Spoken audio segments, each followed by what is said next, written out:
Hey, yo, EJ, you're a clown. All right, good evening, everybody. Um, yeah, good evening is definitely still a pleasure to be with everybody here on the Good Night Show. I wanted to today. It was definitely my plan to talk about the disparity between WNBA and the NBA players, but of course, other things have happened in my life, and I definitely want to kind of share with you all just that process so far, right? It's so funny. EJ is a clown. Just talking about, I knew you were Trump out here. Just show that real quick. But my cousin called me Lil Trump. He's a clown as well. But I just wanted to say, first off, let me on a serious note, let me just say, I am definitely thankful for everybody's prayers. I am thankful for your love and support. I let a lot of people know yesterday when I originally found out, and so I was able to kind of connect with a lot of people as it relates to that. And so a lot of people have been reaching out to me and giving me advice on what to do and all that type of stuff, and I really appreciate it so far. I was just kind of detailing my little story here. So, a few days ago, I started experiencing symptoms. So, I want to say it was like Monday. I just had like this persistent cough, but it wasn't like, just like, um, if you know my whole story with this COVID thing, which I'm going to kind of try to detail tonight. I've been nervous about COVID or having COVID throughout the entire process. So one of the biggest things was that my mom died from COVID, my aunt died from COVID. And so when I was like just kind of, every time I thought about like getting COVID, it's been like more anxiety. So like a few weeks ago, I had a cough, my head was hurting. I was like, oh man, I finally got it. And then, just like in April when it was like going crazy, and I had not been around anybody. I was sitting in the house, and this was the time where my aunt was going to the hospital, my mom was in the hospital, all of my cousins were real sick. And so just like going to sleep. I remember one night I was like going to sleep and I woke up like in the middle of the night, like, and I thought I had shortness of breath, and I'm like, yo, this is most definitely anxiety. This is like me going crazy for real. And so, of course, like I'll tell you all, like, don't be afraid because this stuff, like, it can really make you, oh man, it can make you go crazy. And so, like, I've always thought that. So, of course, this time I'm like, well, maybe I don't got it. I'm gonna go get tested again, but it was something crazy because I never had a fever. Like I've never had a fever. So I'm like, you know what? It's a good chance that I might have it. And so back to detailing my story um on Monday, I had this cough, and then it was so funny and so stupid to me. Like one of my kids was like in the car with me, and he was trying to like roll down the window and stuff. I'm like, man, why are you being so extra, bro? It's a cough, like It was like, nah, I still gotta roll it down. And it was just like I was like getting mad at him, like, stop being extra. But it's like so true. And he put his mask on too. Thank God he good. So far he good. And then Monday night, I had a fever, and that's when I kind of knew like I got to go get tested in the morning. And so to this day, the biggest issues have been like me having a high fever, like sometimes like 102. It's been high as like 102. We got my Simply Orange right here, just to drink, keep myself fluid. I've not lost taste or smell, so praise God for that. And I've been able to eat. I've been eating good. I had some salmon from the Jamaican place today. So we've been eating like a champion over here, still eating like a champion. And so, that's good. And so I want to address a few things. I know a lot of people have a lot of questions and stuff because as I stated before, and I was telling folks, like I'm around a lot of people, and being around a lot of people, it has like, you have ramifications for that. And one of the things I've made clear is like, me, I ain't gonna call myself Trump or nothing, but I've always like, there was something a lady told me at church when COVID first happened. And I remember one of the things that she said was, I was like, because I met her at the church. I'm like, you're not supposed to be out because you're high risk.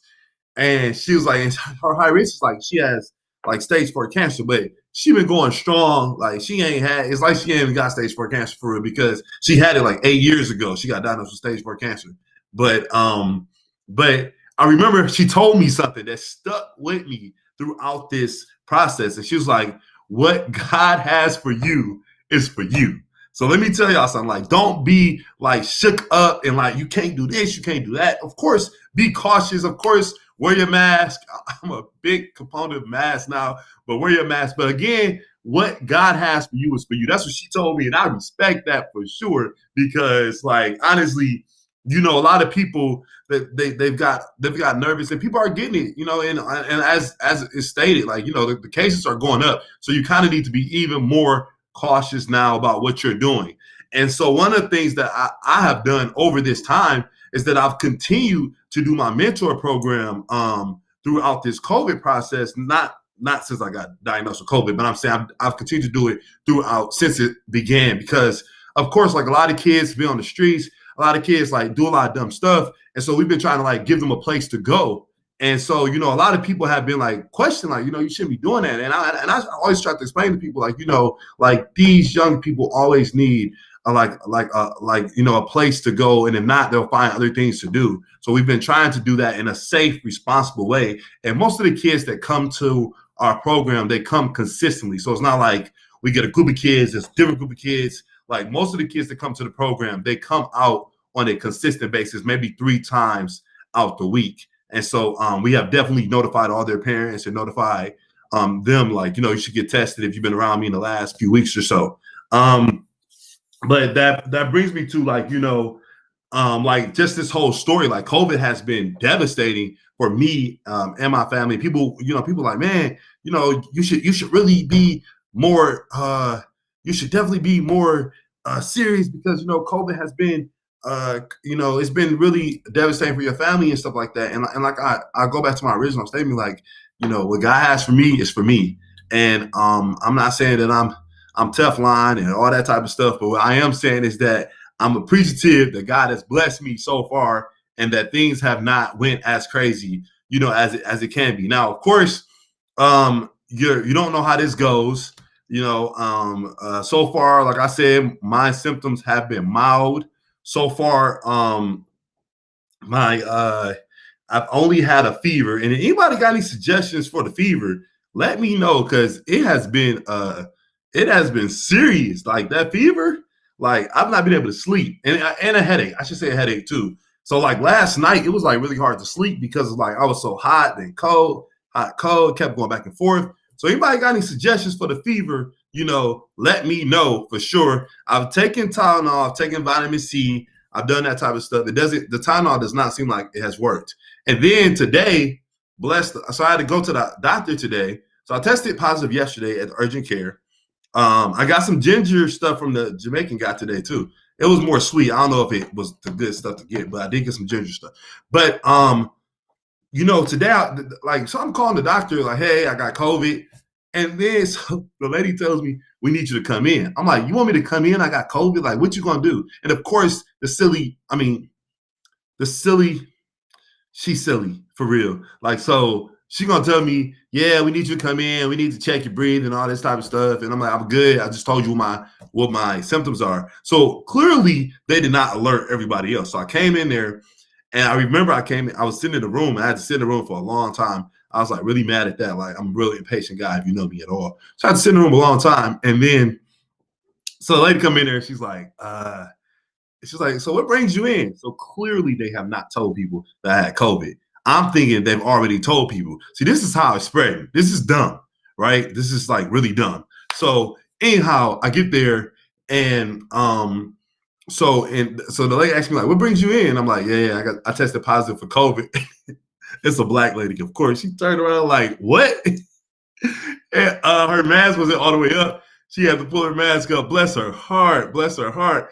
I said, yeah, I thought they would have told you by now, and I think that's kind of ridiculous. Like, if somebody got COVID, why do I still have to come in? And then overall, I think it's also that's kind of ridiculous, like that you came that like, and she came in there and asked me the same silly questions, and she didn't do anything for real. Well, they did draw some blood, so I guess they couldn't do that from the crib, But she didn't do anything else for real, and gave me some medicine that she subscribed some medicine that was basically over the counter medicine. She subscribed Tylenol, which I brought yesterday, and then so I get to the pharmacy, and they're like, "Yeah, why do you have like all your medicines over the counter?" So I'm in there looking like a plumb fool. Lady asking me, "Well, what's your med?" I'm like, "Didn't she tell you the type of medicine I was getting?" So I look silly, like I just left. I just said, you know what? Don't even worry about it. I'm gonna leave about here. I don't want to. But I think that was just a whole ridiculous process. So if you ever get it, think you got it, just try to make sure that you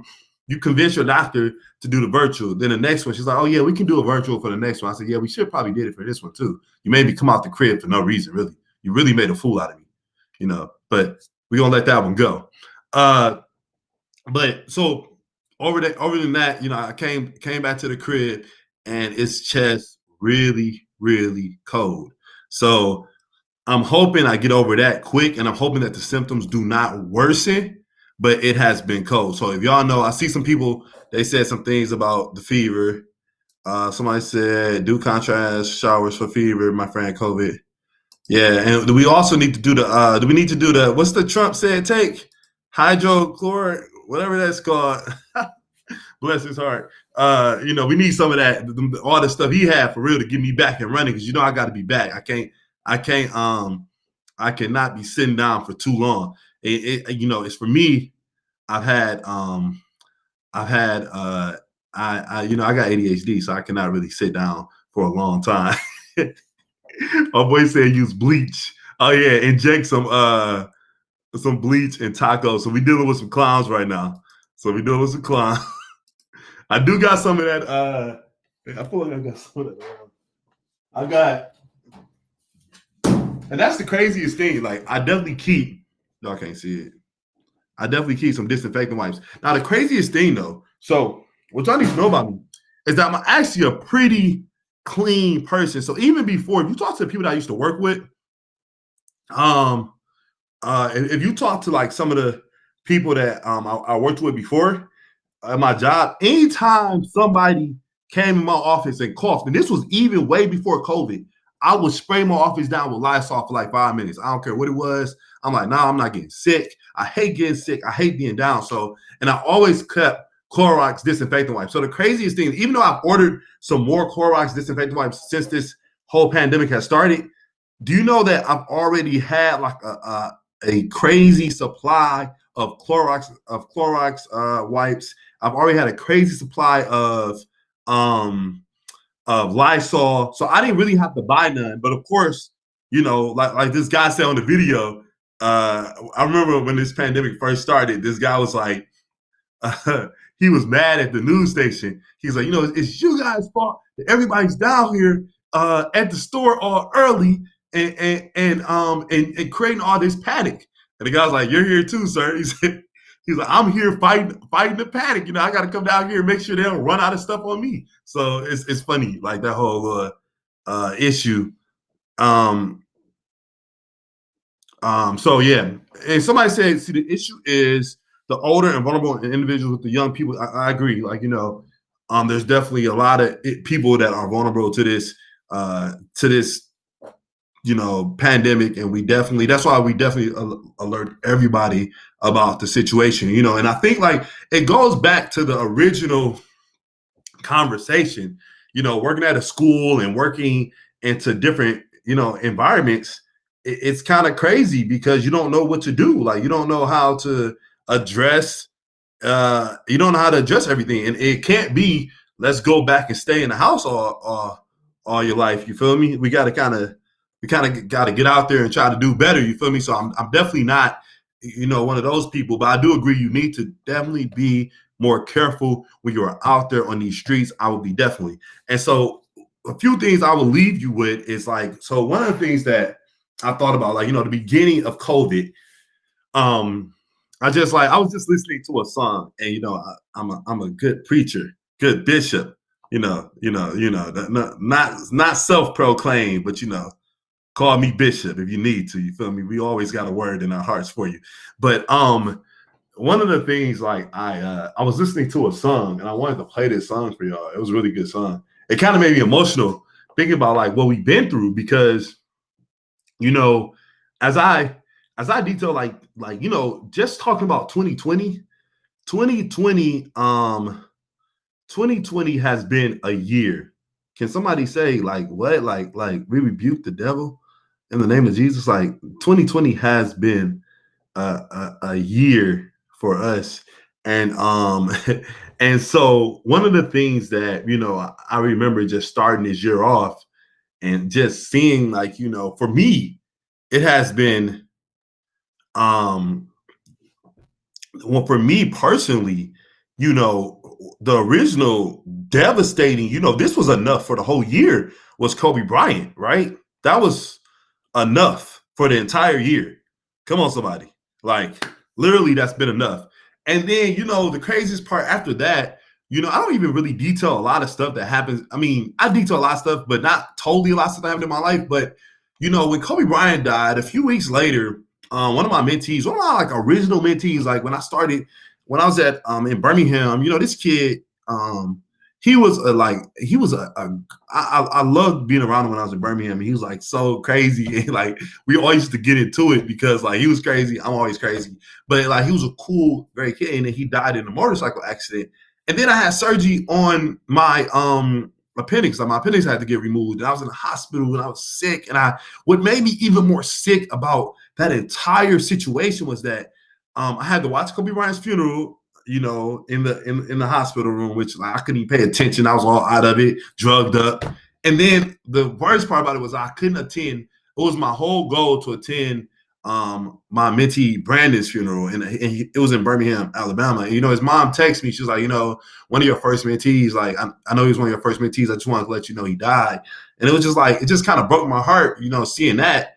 And then, moving on to the pandemic, and nobody and I tell people, like, people always be like, you've been through a crazy experience, and praise God, like God has definitely protected me and kept me throughout this time. But, going through that whole experience with like seeing your mom, and I always tell people, like, me and my mom had a complicated relationship, but like just losing your mom and like knowing that you'll never be able to have that conversation again. And then my aunt, and one of the people that I talked to when I was in the hospital, like real sick, one of the people I called, and actually I was crying on the phone, was with my aunt. Like, and she was talking to me, like, if you know my aunt, like my aunt is hilarious. She's like, boy, if you don't cut all that out, like, what's wrong with you? Like, nobody like, what you down there acting a fool for? Like, that must be the medicine, like, so. But she definitely, like, she's hilarious, and she definitely can make a German chocolate cake. My God, Hollywood, like, my goodness, like, I always remember, like even last Thanksgiving, I was like about to have a childish fit, like, because I thought my family with their greedy selves had ate up all the German chocolate cake. And then of course she had some on the side for me. Praise God for that. So I was able to experience that good chocolate cake, that German chocolate cake. But it was been crazy because like that whole experience, was just wild. And then if you know anything about my family, like the Petaway family, we're huge. We're always around each other. We're always with each other. Like we always go on Ford Street in Highland Park, and we always there. And so like to not be able to be around each other during this like craziest time, 2020 has been wild. And then fast forward a few months later, and one of the things in the future I'm gonna do, like one of my kids, who like his brother got killed last year, he ended up getting shot in a car, and like even now, like he's been progressing. But like I just have to, like, if you heard his story, it was just so like crazy. Like, and I'm gonna wait to another podcast to really like share his entire story. But like, going to the hospital and like yeah, y'all are greedy, LaWanda and Tasha, y'all are greedy. But like going to the hospital and seeing like what had happened, where 4 people had got shot and he was one of them. That was like a really painful experience too. But thank God he survived. And I definitely, he's been going through the recovery process, and I definitely want to bring him on just to kind of talk about that. No, I have not lost my smell and taste. Pray that I do not lose my smell and taste. We got the good Simply Orange right here as well, going strong with that. But so that kid, so I'm definitely going to detail his story more often in a future podcast. And then, of course, like one of the guys who run our program, Caught Up. So Caught Up is in 3 different programs. Majority of Caught Up is ran by me, right? I hate that. I really need more. I really need to release some of that stuff, like, and give other people opportunities. But of course, if y'all know me, like, I got to be a part of everything. But one of the programs that I have not had to run is our Project Reentry program. And Project Reentry is like one of our programs where we work with incarcerated juveniles. So we go to the center, we go there every Sunday, we work with them, we teach them and help them transition back into the community. And so the guy who was over that was DeAndre. And, you know, he was like a really like great person. He organized all of it. He got all the people to come. All I literally would have to do is come in, do a presentation, and I really didn't have to come back for the next 8 weeks. You know, I would just pop in, but I knew the program was running well. And he got killed about 2 or 3 months ago. And the craziest thing was, it was painful because it was such a shock, because not only was he like an up and coming Detroit person, like where he was going to be like some elected official in Detroit, but he just cared about his community, cared about everything about it. And so like I told you all, like, so this is like 2020 has just been a crazy year. And so to top it off with finally, as y'all know how I've been the entire year. Like, I ain't letting y'all stop me. I've been traveling. I've been to Atlanta. I've been to Memphis twice. We went to Tennessee, to Smoky Mountains, Tennessee. You know, we did a lot of stuff, and like God has protected us through that, and we're very appreciative of it. But then so happened, you know, before you know it, like COVID came knocking at my door. So, you know, we praying for a speedy recovery. So, anybody got any questions for me before we end the live? Any questions? And also, if you have any, I wanted to play this song for y'all. Sorry. This song, it had me tearing up today, but y'all need to listen to it. It's called, hold on, let me see. Share screen.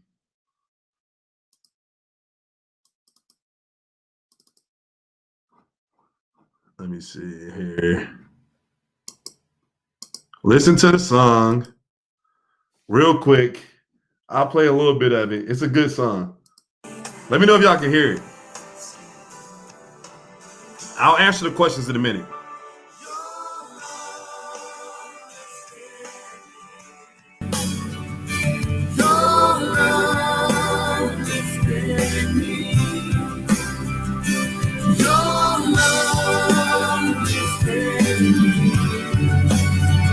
I am free to sing of your love.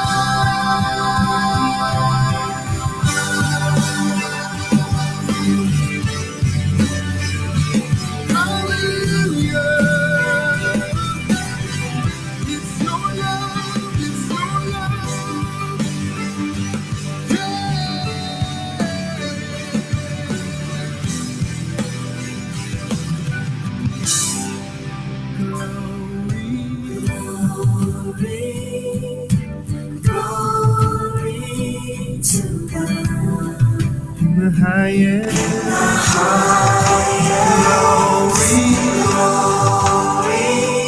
glory to God.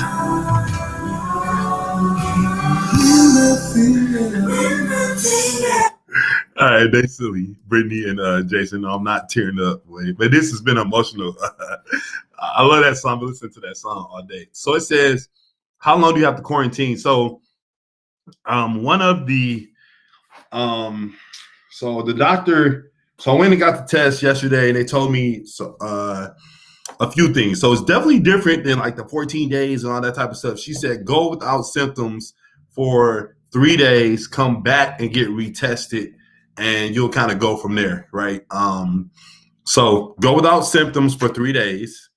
So that has not started yet. Hey, we need to do a whole podcast on this too. Like, yeah, you do not have to put, I do not own the rights. Y'all be looking silly when y'all do that. bless your heart, praise it. But overall, like, yeah, so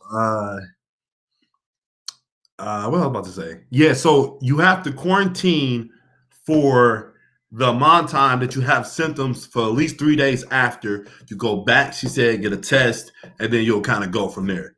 So yeah. So if you have been around me in the last, I believe, week or two, however far you want to go back, you would need to get a test. You would definitely need to get a test. I've told everybody that's been around me, I've definitely made contact with all their parents and all the kids, let them know that they should definitely try to get tested if they could, and be very careful if they experience any symptoms or stuff like that. Like, just be very careful. Overall, we do have a little good night show business to take care of. Make sure that you subscribe to the channel, The Good Night Show on YouTube. We got some controversy to deal with very soon. We got a lot of drama going on in the church, and it must be dealt with. It has to be addressed, okay? And I, for one, will need to address that. So if you got any good sources, let me know, because there is some drama that we must bring to the table. Okay. So we will detail that very soon. About the drama that's going on in the SDA church out there in California. It is stretched all the way down to Tennessee and things like that. So please be sure for that. You have not called me. I don't even know who that is. I've called every parent that has been around. So I've texted and connected with every parent. So I don't know who. But we are not able to discuss this drama right now. But we will be able to. We will bring this to the forefront because there is some drama that is going on in the church. Okay, and we need to detail this. We are dealing with public figures, and we need to detail that. We got a whole flyer situation. We have a Jason says he haven't heard. Jason is a liar.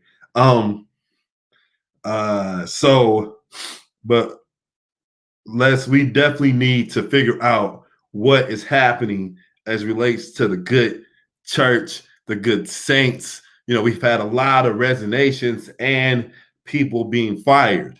So people have asked me not to discuss it, and I've went back and forth on this topic whether I would discuss it or not. Honestly, I was pulling y'all leg at first, like, let me discuss it. And then I thought about it like, oh, we definitely have. Yes. Oh, so yeah, Nigel. I've talked to Nigel and his mom.